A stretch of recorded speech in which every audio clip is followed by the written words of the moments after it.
Hello, hello. This is Thoughts on Thursday, where I record Thursday night and then don't usually post it until Friday morning because I'm editing all night because I chose Marxism and communism as a thing to discuss on this new adventure for myself. That was an interesting choice and a very involved choice. And so I apologize for it not maybe being consistent for Thoughts on Thursdays, but I am thinking about it on Thursday. It just takes me a while in the week because let me pull back the curtain here and tell you that I have to listen to the lecture a few times. I have to take notes, and then I have to, look over my notes, make sure, whatever, and then look for, articles that I want to talk about for socialism and communism in the news, and my fun little pictures and posts and edits. It's a lot. So, it's like I just went straight to lifting the heaviest weights after not lifting any in my entire life. I don't know. What analogy is that? Whatever. But this is Thoughts on Thursday, where I share what's been on my mind and you share what you think about it in the comment section below. Please like and subscribe. Click the notification bell to be alerted when I post videos, which includes Music Mondays if you are following that. If not, check it out. And please remember that sharing is caring. So today I'll be going over what I learned in the Great Courses Plus, not a sponsor, The Rise of Communism from Marx to Lenin, Lecture 6, titled Revolutionary Russias. And there's an S on the Russias because it's like there was a lot of different revolutionary ideas going on, so a lot of different Russias that people were trying to aim at, if that makes sense. So Dr. Veyes, Gabriel Lulevishitz from the University of Tennessee, is the man who does these lectures that I'm listening to. And Dr. Veyes opens with a comment that, historically speaking, revolutions don't usually go as planned, like most things in life. He describes a scene in 1874 that takes place in Russia a few years after the fall of the Paris Commune that made Marx notorious. Quote, thousands of Russian university and high school students from the capital city, St. Petersburg, and the old capital of Moscow are caught up in a revolutionary passion as they whisper to one another, quote, this summer will be the season of epic change, end quote, because they are going to the people, as their slogan puts it, end quote. I don't know about you guys, but I am not familiar with high school or college students looking forward to, revolution during their summer vacation. Let me know if I'm wrong in the comment section, but I remember people like signing my yearbook and putting things like, have fun in the sun, get laid in the shade. I mean, that's the things that we looked forward to in the summer. So stupid. Or, those epic summer parties, guys. Something like that. But, you do you. And moving on here, I'm actually going to interrupt myself and talk about St. Petersburg. But not the city in Russia, but the tea that KUSMI makes. It is amazing, and I'm not sponsored by them, but I got to share this with you guys because when I read St. Petersburg, I thought of that tea, and I found it in Victoria, Canada, on my honeymoon at this little cute Italian bistro, and they have a tea called St. Petersburg, and it is amazing. It's a dark tea, and it's so smooth and rich and wonderful, and if you like to add milk or cream, oh my gosh, it's amazing. I highly recommend you buy that. I don't think they have it in the United States, at least not in the Northwest where I'm from. But you can get it online, which is where I purchased it, and it is not cheap, so it could be a little treat for you. But if you're a tea person, man, it is amazing. And they also have another flavor called Prince Vladimir, and that one is really good as well. Same thing, very, very smooth. I highly recommend it, and I'll put the link in the description box because that's how much I like it. And KUSMI, if you want to sponsor me, I would love to get discounts or free tea. But anyways, that's a little aside there. Again, very good tea though. So back to the lecture. These students migrated out of the cities dressed in peasant clothes and ventured into deep rural areas of Russia. Why did they go there? To, quote, serve the peasants whom they idolized as simple, good, and virtuous, end quote. So in a missionary type fashion, they're trying to convert them to their revolutionary ideas, bringing pamphlets and such. They want to work alongside them and better understand their hardships and become one with them. They hoped everyone would come together, dissolving what was to make one great revolution. But that didn't happen. The peasants were weirded out by all these people showing up, trying to, indoctrinate them. And some people, listened to them passively, some ignored them, but others turned them into the police, thinking that they were some weird, dangerous outsiders. The people who thought to be the rescuers of these peasant people are, quote, arrested, searched, interrogated, imprisoned, and exiled to the depths of Siberia, end quote. That sounds like a good way of handling Antifa, though. I don't know, what's the equivalent of Siberia in America? Let's see, maybe Montana. I don't know. If you guys have any ideas, comment. But that might be a solution. So these teens and college kids were pretty disappointed that their tactics didn't work as planned. They wanted to be these people's saviors, but instead they were rejected. How could they come back from that? So this leads to a question about Marxism taking off in this unlikely country. So why Russia? Marx would never have expected the first Marxist regime to come into power in Russia, where he thought the people were backward. Marx thought Germany, Britain, France, or the US would be the most likely places to have a proletarian revolution since they had industrial revolutions, and he saw it as the next step in human history after that. Germany was especially poised to be the country to become the first Marxist regime since they had a huge Marxist population that was well organized. Russia, on the other hand, had nothing to consider them a likely candidate. It was about 80% rural and hadn't industrialized. The people were very religious and had hoped that the Tsar, or Little Father, would make things right and favor the peasants. But then there was a famine in 1891. Epidemics followed, and the government's response wasn't helpful. Industrialization and a growing middle class were just starting in Russia. The Russian government system was reactionary and authoritarian. The Romanov dynasty had been around for a while and thought they were ordained by God to be in power. The Russian aristocracy was privileged and disconnected from the people. On an international scale, Russia was known as the, quote, policeman of Europe. The Tsar's troops were able to squash all liberal revolts. The Tsar's secret police would spy on the revolutionaries in exile, and they hunted all opposition inside of Russia, getting the name Prison House of Nations. The Cossack cavalry was feared and was famous for a whip that they used against the protesters.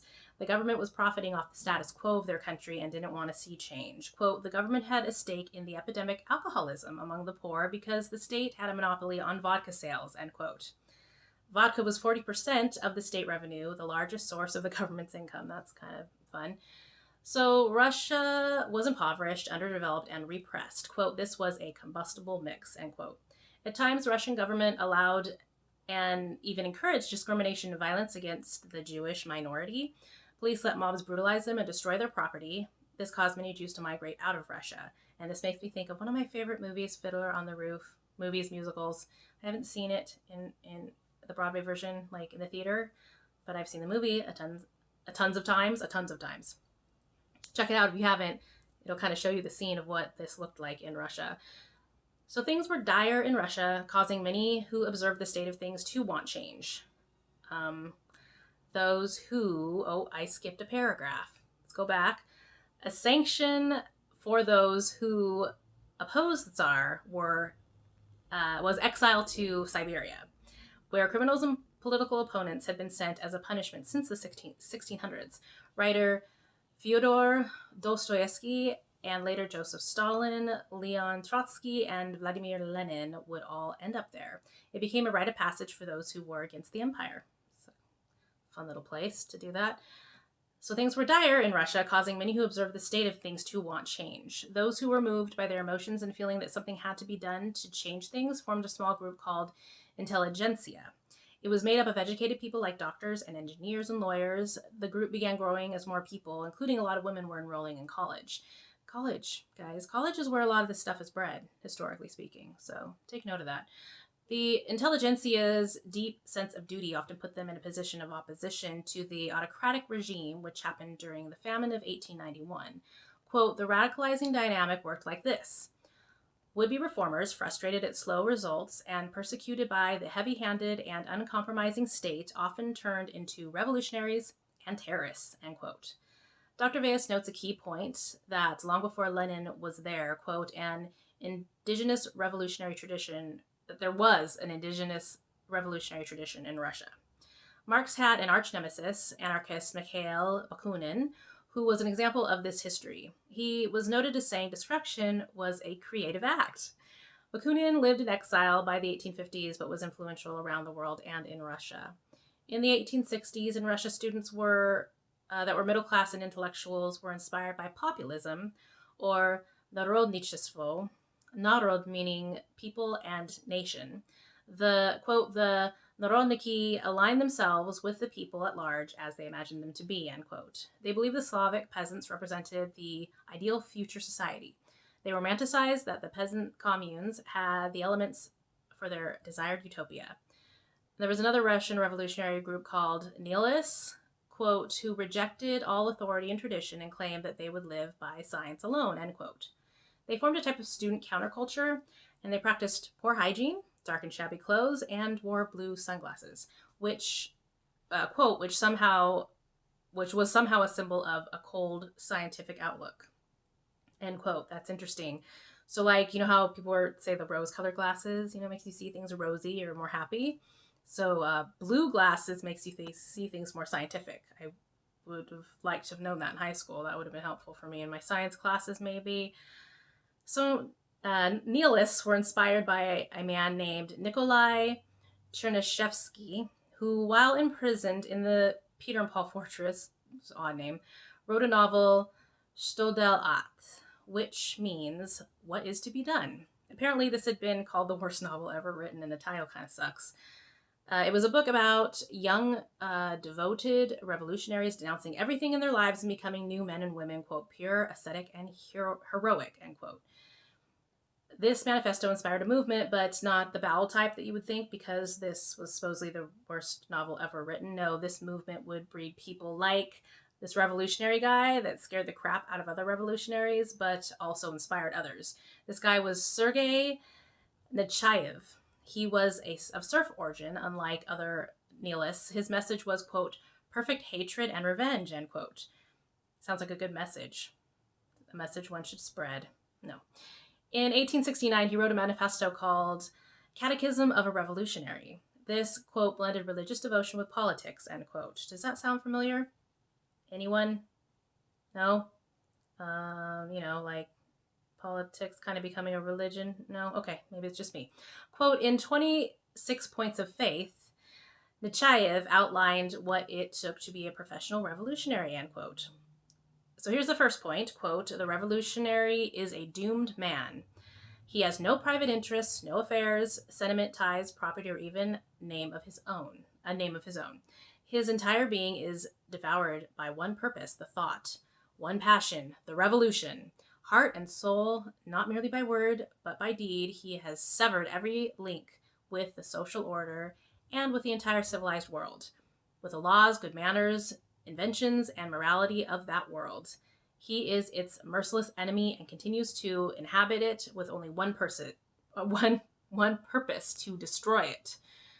So it's hard to read those because, again, with the run-on sentences with these guys at this time, I don't know why they can't cut the... Anyways. Since revolution was the sole goal, quote, that end justified any means, end quote. So this guy was so radical, he ended up murdering one of his comrades in the underground movement in a way of, quote, cementing the group cohesion through shared guilt, end quote. That sounds like a group I want to join. This freaked out his fellow activists and discredited him, and eventually he was arrested and died in the dungeon of Peter and Paul Fortress. Again, that name doesn't really quite fit the image. But this crazy guy left a legacy of total devotion and revolution no matter what. In 1874, the populist group started a new movement called Going to the People.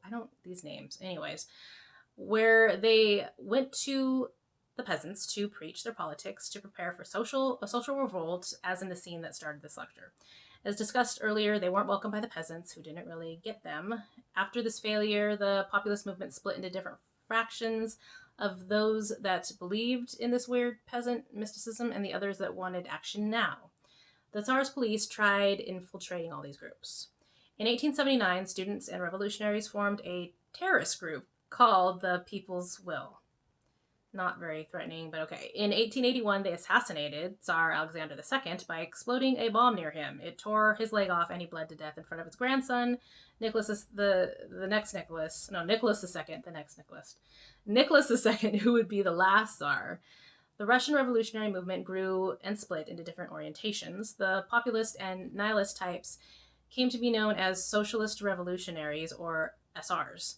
The group had very different ideas from Marx. Quote, rather than following Marx's outline of development toward modernity, they wanted to avoid entirely the Western model, end quote.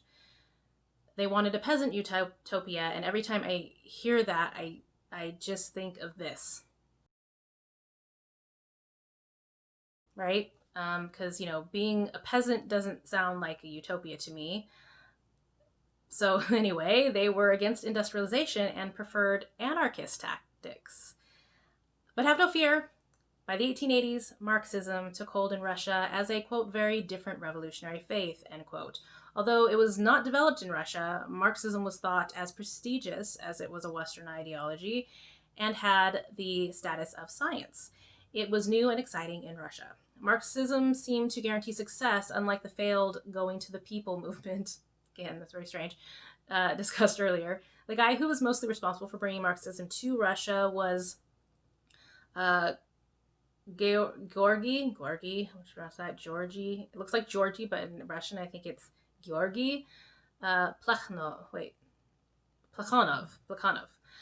He was born in a minor noble and joined the intelligentsia and was more in line with the populist ideology. In 1880, he left Russia to avoid being arrested, and he wouldn't return until 1917. Living in Switzerland, Plekhanov and other comrades started the first Russian Marxist group called the Liberation of Labor. These aren't very moving. I know I've mentioned that, and I'll stop now. So that was formed in 1883, the year that Marx died. Vera Zalulich, who we mentioned before as having written to Marx, was a part of this group. While in exile, Plekhanov's works got into Russia. He said that Russia needed to go through two phases. First, topple the Tsar and establish a middle-class democratic regime, then capitalism would develop. And second, organize the working class to overthrow democratic capitalist Russia to usher in socialism, because Marx believed it had to happen in these steps, guys. I don't know why they couldn't have just moved right to socialism. Let's just be socialists. I don't know. You have to be a capitalist first. So I guess that's where we're headed now, because we've been capitalists for a while. So now it is time to be socialist or communist. So that's about right, according to Marx. So anyways, obviously these developments would take time. Things would have to happen gradually if they were to follow the evolution process that Marx described. Plekhanov and the other Russian Marxists were a tiny group, but by the 1890s they had grown. In 1898, the Russian Social Democratic Workers' Party was formed. It had a journal called Iskra, meaning spark, and aimed to start a revolt. Even though Plekhanov helped spearhead the Russian Marxist movement, someone else would soon take the torch. Vladimir Ilyich when I practice these, guys, it just flows off my tongue, and then I'm here and I can't say it. So Vladimir Ilyich Ulyanov, or more famously, Lenin. He was a big reason for why socialism happened in Russia. At the beginning of the 20th century, there were all these different Russian revolutionary ideas, but when revolution broke out in 1905, it actually caught the revolutionaries off guard. The timing was right for this happening due to some things that happened to set the stage, quote, a series of government-produced disasters that demonstrated the callous incompetence of the authorities, chief among them the Tsar himself, end quote. In 1904, Russia went to war with Japan. The Russian military commanders assumed they would be victorious over this non-Western country, but that didn't go as planned since Japan sunk 2 Russian fleets. Then, the Russians became discontent after hearing the news of the struggle with the war, and on January 9, 1905, a workers' demonstration gathered to peacefully protest outside the Winter Palace, and peaceful for real, not like the peaceful protests that we have today. They were urging the Tsar to make reforms, but the Tsar's police freaked out and just shot people. This became known as Bloody Sunday. This caused the people to lose their trust in the Tsar once and for all. Then everything fell apart. Mutinies in the army, soldiers killed their officers, bad stuff like that. There were strikes, peasant revolts against their former landlords. Police were afraid for their lives, so they turned in their uniforms or just didn't show up to work. Russia almost collapsed. Quote, in the city's workers' council called, Quote, in the city's workers' councils called Soviets were established. Then soldiers established their own Soviets, end quote. Soviets means council. during the Cold War, people in the West used the term Soviets as a name for the people when they meant the people of the Soviet Union. Quote, these grassroots I can't talk today, guys, I'm sorry. Quote, these grassroots councils arising spontaneously as an expression of local control claimed true and legitimate political authority. The Central Soviet Council of Councils was set up in St. Petersburg. Great tea. End quote. This Central Soviet under Leon Trotsky was the most influential of all the different ones, but the revolution of 1905 was not run by one leader. The Tsar then promised reforms, including the establishment of a parliament with limited powers. This and other reforms brought stabilization for a time. The government was able to abolish the Soviets and imprison revolutionaries, including Trotsky. Lenin arrived back in Russia too late to do what he had planned, but later he would consider the revolution of 1905 as a dress rehearsal for the revolution that he would successfully bring about in 1917. More on Lenin next week. Yay, done with lecture 6. Now we got 7, 8, 9, 10, 11, 12 left. So that kind of made me think, do you guys remember Sesame Street? 1, 2, 3, 4, 5, 6, 7, 8, 9, 10, 11, 12 lectures about Marxism, and I want it to be done. But before I go, it's time for communism and socialism in the news.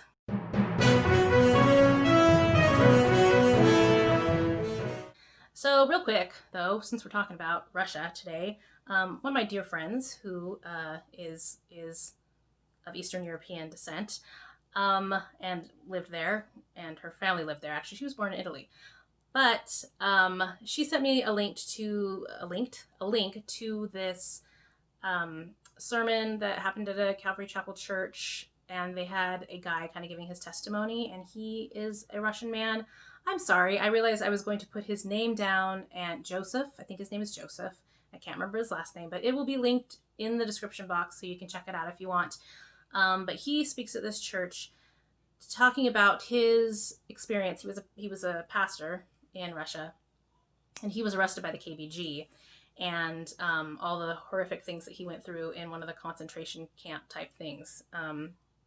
Pretty crazy, amazing story. And yeah, I definitely recommend checking his story out. The one thing that was most interesting is that he lives in California with his family, has like 10 kids or something. And he mentioned how he's seeing a lot of similarities here in the United States as to what went on in Russia during that time of the Soviet Union and the KBG.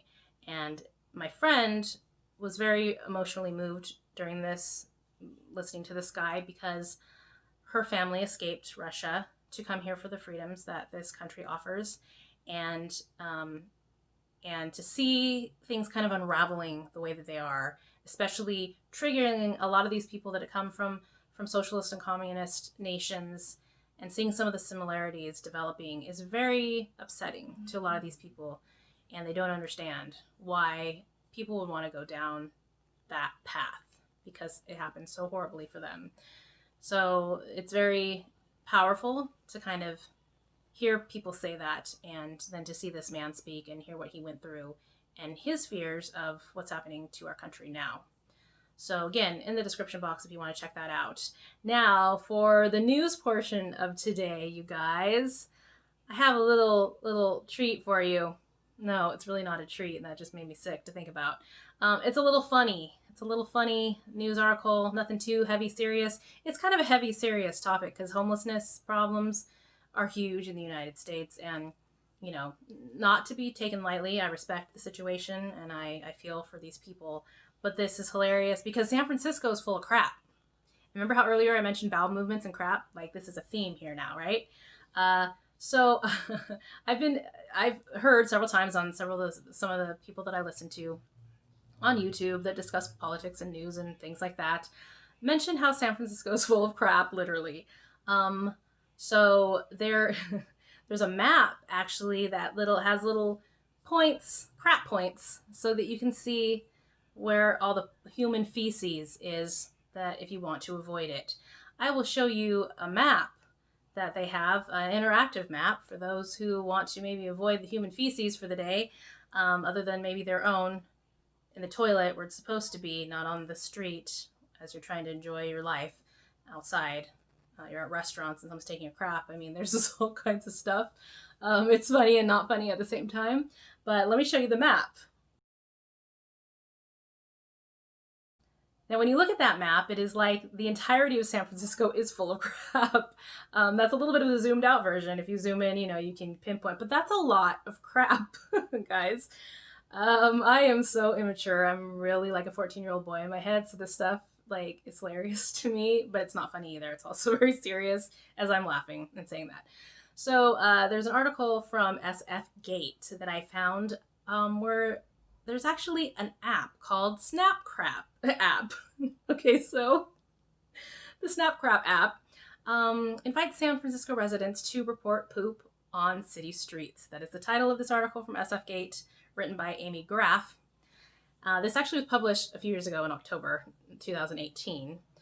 I couldn't really find anything like more articles like speaking like about here and now. I think there's probably more going on in the world than people really caring about crap, except for on these apps. The app is active and the map and the app of the crap. So the article says the new SnapCrap app is bringing San Francisco's poop problem into focus. The free app launched Tuesday, this was in October in 2018, for iOS users, invites people to take photographs of feces on the streets and sidewalks that need cleaning, and delivers a report to the city's 311 hotline. Sean Miller is the brains behind the app and told NBC Bay Area he was inspired to start the project when he moved from Vermont to San Francisco in 2017 and was surprised to find himself constantly stepping over human waste. San Francisco is known for its filthy streets. The 311 line receives about 65 calls regarding sidewalk poop every day.